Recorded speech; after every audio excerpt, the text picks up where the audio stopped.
ভারী হৃদয়ে মুখে হাসি নিয়ে মেয়ে জামাইকে ছেড়ে রওনা হলাম ছেলে বউয়ের কাছে।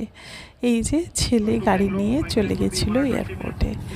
তো এখন আমার অ্যাকচুয়ালি 4 ছেলে মেয়ে, ছেলে বউ মেয়ে জামাই। এদের মধ্যে কেউই তো আমার সন্তানের চেয়ে কম নয়। তাহলে তো আমার মা হিসেবে মানে কি বলবো, পাল্লাটা এদিক ওদিক হয়ে যাবে। আমি সেটা অ্যাকচুয়ালি হতে চাই না।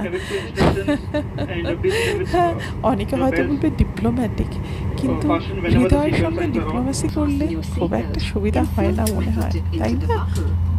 মাটিটা ছাড়ার সঙ্গে সঙ্গে আমি নিজে চারপাশটা দেখে নিলাম। কারণ দেখো, আমরা যতই ভুলবার চেষ্টা করি না কেন, কিন্তু মাথার মধ্যে না যে রিসেন্ট ঘটনাগুলো ঘটেছে, এয়ার ক্র্যাশ বলো, আমেদাবাদে যেটা হলো, কোথাও না কোথাও সেটা কিন্তু ট্রিগার করে। এই যে মুম্বাইয়ের মাটি ছাড়লাম, ফ্লাইটটা টেক অফ করলো, तो जाई हो, लेकिन वो बोलते हैं ना, डर के आगे जीत है।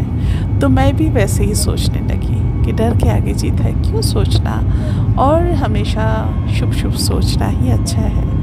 সবাই ভাবছো হঠাৎ করে হিন্দি বলতে শুরু করলাম কেন? আসলে প্র্যাকটিসটা রাখতে চাইছি।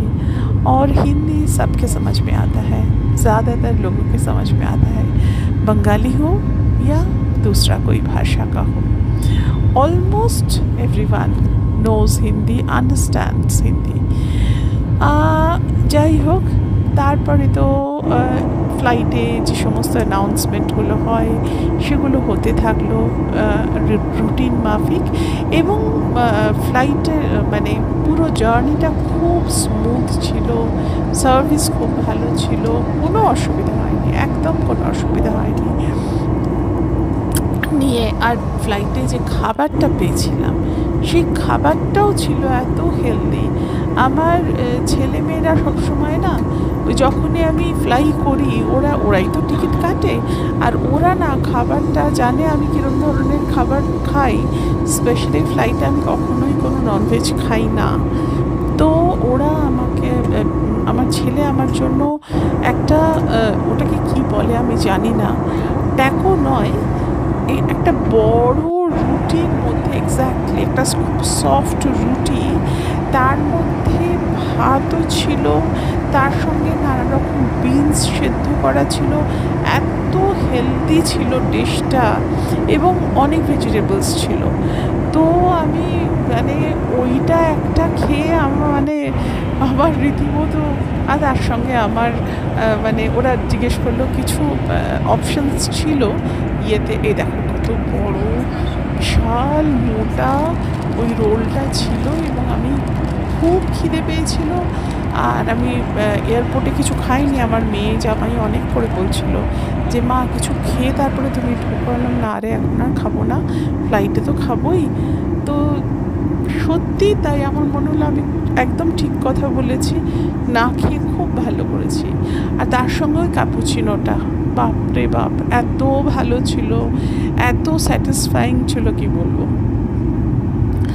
উঠতে থাকলাম সমুদ্রর মানে যখন ফ্লাইটটা উঠতে শুরু করলো, তখন সেই সমুদ্র ছাড়িয়ে ওই আকাশের মেঘে মিশে যাওয়া, তখন মনে হচ্ছিল ছোটোবেলায় ভাবতাম যে পাখি হয়ে উড়ে গেলে কেমন লাগে। হ্যাঁ, আমি এরকম পাগল পাগল ভাবতাম।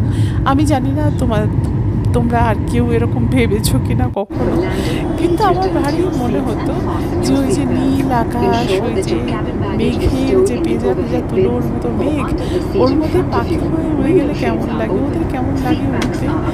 তো এখন তো আমরা এইভাবেই উড়তে থাকি আর নিজেদেরকে মনে করি পাখি, তাই না? তো এই করতে করতে আস্তে আস্তে ব্যাঙ্গালোর আসতে থাকলো এগিয়ে, এবং ওদের অ্যানাউন্সমেন্ট হতে থাকলো।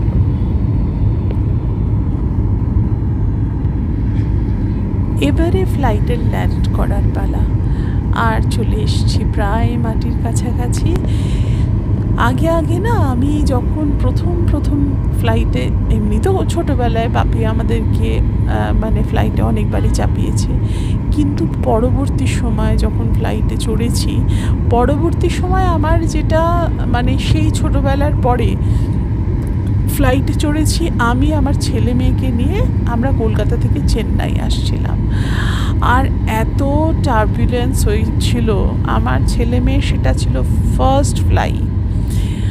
আমি তো, ওরা কি ভয় পেয়েছে আমি জানি না, মানে আমি ওদের সঙ্গে সেটা নিয়ে ডিসকাসও করছিলাম না, দুজনেই তখন স্কুলে।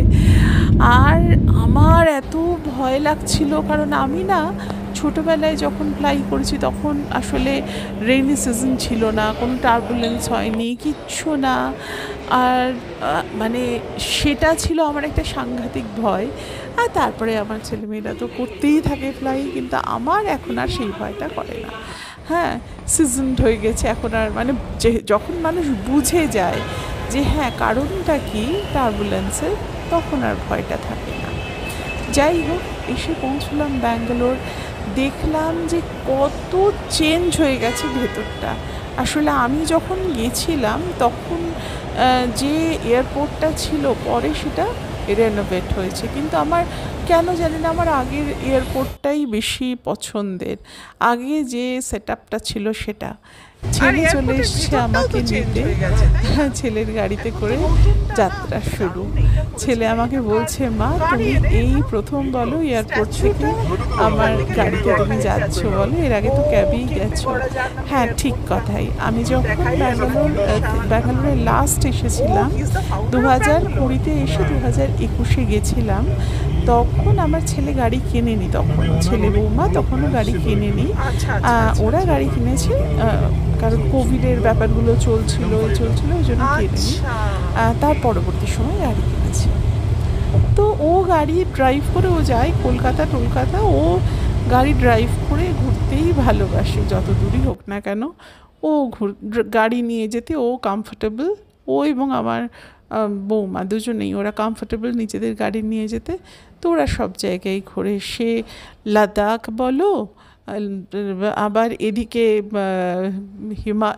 ওই যে ভুটান বিভিন্ন জায়গা ঘুরেছে, বহু জায়গা। বলতে গেলে তো আমার ব্লগ শেষ হয়ে যাবে, কিন্তু জায়গা শেষ হবে না। যাই হোক, কলকাতাতেও যাই গাড়ি নিয়ে, সেজন্য ওদের গাড়িতে আমার বহুবার চড়া হয়ে গেছে। এইবারে আমাদের এই আস্তে আস্তে ব্যাঙ্গালোরের রাস্তা দেখছি, আমার ভারী ভালো লাগে, কারণ এখানে না এত গাছ আছে, হ্যাঁ যে মানে কি বলবো।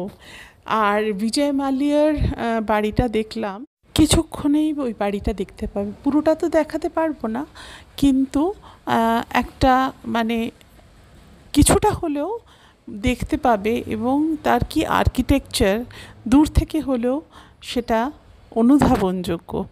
হ্যাঁ, এই কিছুক্ষণেই আসছে বিজয় মালিয়ার বাড়িটা, একটা বিরাট, এই যে দেখো বিরাট বড় ম্যানশনের ওপরে, তার ওপরে একটা বিরাট বড় বাংলো, এবং সেখানে কি নেই, সেখানে সুইমিং পুল, সব রকমের অ্যামিনিটিস, সব কিছু আছে। হ্যাঁ, আসলে কি বলো তো, মানুষ সে যে কোনো বর্গের হোক আর যাই হোক, তার কিন্তু জানা উচিত কোথায় থামতে হয়। লোভ যেখানে মানুষকে গ্রাস করে, সেখানে কিন্তু তার শেষ, এটা মানতেই হবে। নিজের দেশ ছেড়ে কোথায় পড়ে রয়েছে, সেটা কি খুব একটা আনন্দের? এই পাতাঝরা গাছগুলো দেখে আমার মনে হচ্ছিল তারই কথা। এখানে আমার গুড়িয়া, সে তো আমার আসার দিনেই সে যে কত কিছু আমায় খাইয়েছে তার নেই ঠিক, সেটা আমি পরের ব্লগে বলবো। কিন্তু এখানে আমার গুড়িয়া আমাকে পরের দিন সানডেতে আমাকে খাইয়েছে ডালপুরি, তারপরে কী বলে ক্ষীর, মানে পায়েস, সে যে কি অনবদ্য। আর ডালপুরির সঙ্গে কি যেন ছিল, ডালপুরির সাথে ও হ্যাঁ, ও একটা দারুণ সবজি বানিয়েছিল। সানডেতে ওদের কুক আসে না, তো দারুণ। এটা কিন্তু আমার গতকালের, এটা আমি বানাচ্ছি, কারণ গতকাল আমি বিপত্তারিণী ব্রত পালন করেছি, সেই কারণে ওই ঘিয়ের মধ্যে আলুটা একটু নাড়াচাড়া করে, আর গোলমরিচ গুঁড়ো দিয়ে, আর সন্দক নুন দিয়ে নেড়ে চেড়ে, আর লুচি করেছিলাম, আর সুজির হালুয়া করেছিলাম ঘি, কাজু কিশমিশ এসব দিয়ে। যাই হোক, আর এই লাস্টে আবার দিলাম একটা ক্লিপ মিস হয়ে গেছিলো ব্যাঙ্গালোরের এই যে নতুন রেনোভেটেড এয়ারপোর্টের, সেই ক্লিপটা লাস্টে দিলাম। ফিরে আসছি পরের ব্লগে। সকলে ভালো থেকো, আনন্দ থেকো, সুস্থ থেকো। আসছি।